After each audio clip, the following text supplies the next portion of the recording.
안녕하세요. IT조선 블록체인 전문 기자 원재현 기자의 AI 아바타입니다. 오늘은 리플과 미국 증권거래위원회 간의 오랜 법적 분쟁이 마무리 수순에 접어들었다는 소식 전해드립니다. 이 사건은 단순한 금융당국과 기업 간 분쟁이 아닙니다.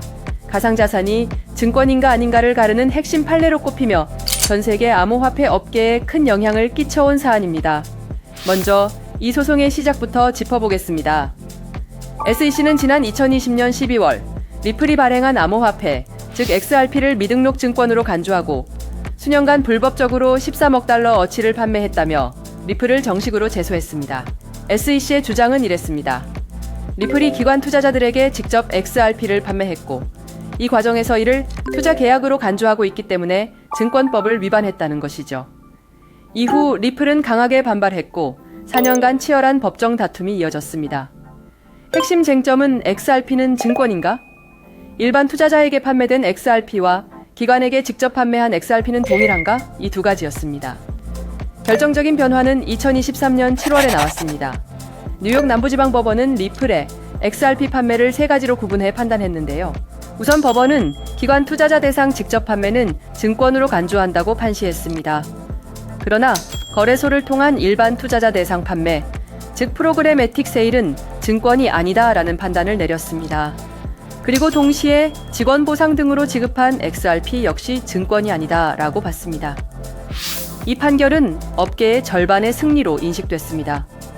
XRP는 일부 맥락에선 증권으로 분류됐지만 그렇다고 해서 전부 증권으로 볼 수 없다. 즉, 비증권성 역시 인정받은 셈이기 때문입니다. 이후 SEC는 이에 불복해 항소했고 리플 역시 반박 서면을 제출하며 공방은 계속됐습니다. 그러나 2025년 4월 상황이 바뀌었습니다. 양측은 60일간 항소 절차를 중단하기로 합의했고 리플이 SEC에 약 5천만 달러, 한화 약 687억 원 벌금을 내는 방향으로 조율 중이라는 사실이 밝혀졌습니다.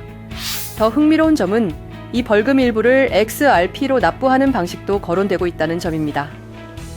즉, SEC가 처음에는 XRP는 증권이다 라고 주장했지만 결국 XRP를 받아들이는 형태로 사건이 정리될 가능성도 생긴 겁니다.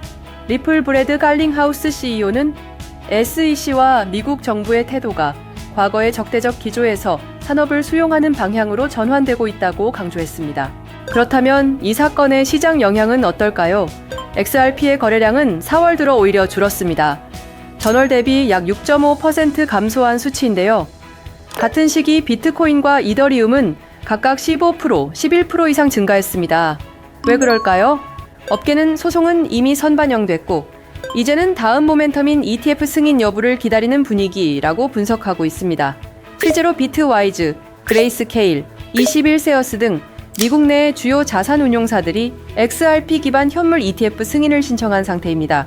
만약 승인된다면 XRP는 비트코인, 이더리움에 이어 미국 내 세 번째로 ETF 상장에 성공한 암호화폐가 될 수 있습니다. 이외에도 리플은 최근 자체 스테이블코인 RLUSD를 출시하고 글로벌 유동성 인프라 히든로드 인수를 통해 핀테크 기업으로의 전환에도 속도를 내고 있습니다. 즉, XRP는 단순히 송금용 암호화폐가 아니라 기업 금융을 겨냥한 디지털 자산 인프라로 확장 중인 겁니다. 마지막으로 갈링하우스 CEO는 XRP에 대한 가격 전망은 피했지만 비트코인에 대해서는 20만 달러, 우리 돈 2억 7,400만 원도 충분히 가능하다는 전망을 내놨습니다. 그 근거로 그는 미국 정부의 태도 변화를 얘기했습니다. 4년간 이어진 이 분쟁이 마무리되면 XRP는 규제 불확실성을 해소한 몇 안 되는 가상자산이 됩니다. ETF 기관 투자, 글로벌 인프라 확장이라는 세 가지 성장축을 기반으로 다시 한번 도약할 기회를 맞게 되는 것이죠.